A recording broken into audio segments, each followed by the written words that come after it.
জুবিনদাৰ সপোনৰ ঘৰখন এতিয়া ৰাইজৰ বাবে উচৰ্গা কৰিলে গৰিমা শইকীয়া গাৰ্গে। জুবিনদাৰ আদৰ্শ জীয়াই ৰখা, জুবিনদাৰ সপোনবোৰ পূৰণৰ প্ৰয়াস গৰিমা শইকীয়া গাৰ্গৰ।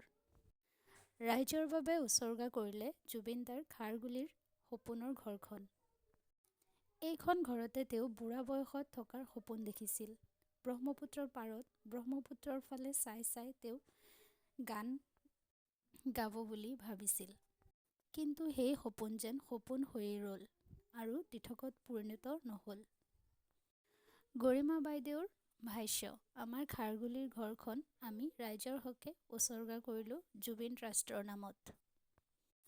পুৰণি ফ্লেটটোতেই জীৱন কটাব পত্নী গৰিমা শইকীয়া গাৰ্গে আৰু খাৰঘূলিৰ ঘৰখনৰ পৰাই জুবিনদাৰ নামত ট্ৰাষ্টৰ সকলোবিলাক কাম চলিব।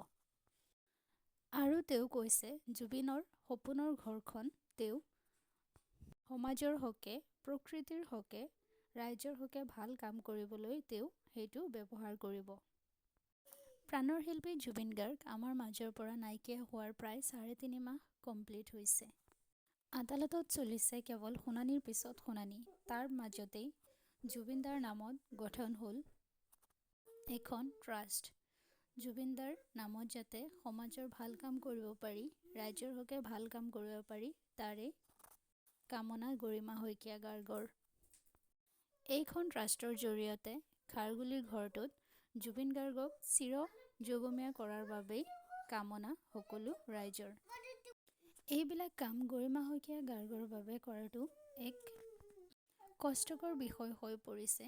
আমি ঈশ্বৰৰ ওচৰত প্ৰাৰ্থনা কৰিছোঁ তেওঁক যাতে ঈশ্বৰে আৰু শক্তি প্ৰদান কৰে জুবিনদাৰ আদৰ্শবোৰ জীয়াই ৰাখিবলৈ, জুবিনদাক যাতে তেওঁ চিৰ যুগমীয়া কৰি ৰাখে তাৰেই কামনা।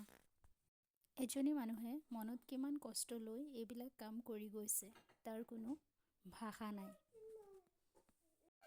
এইখন ঘৰ বনাবলৈ জুবিনদাই যে কিমান সপোন দেখিছিল, কিমান সপোন ৰচিছিল। তেওঁ কেতিয়াবা ভাবিছিলনে তেওঁৰ লগত এনেকুৱা হ'ব? এতিয়া তেওঁৰ সপোনৰ ঘৰখন সপোনৰ বাবেই উচৰ্গা কৰিলে গৰিমা শইকীয়া গাৰ্গে। প্ৰাৰ্থনা কৰিছোঁ তেওঁৰ আত্মাই যেন চিৰশান্তি লাভ কৰে এইবিলাক কামৰ জৰিয়তে।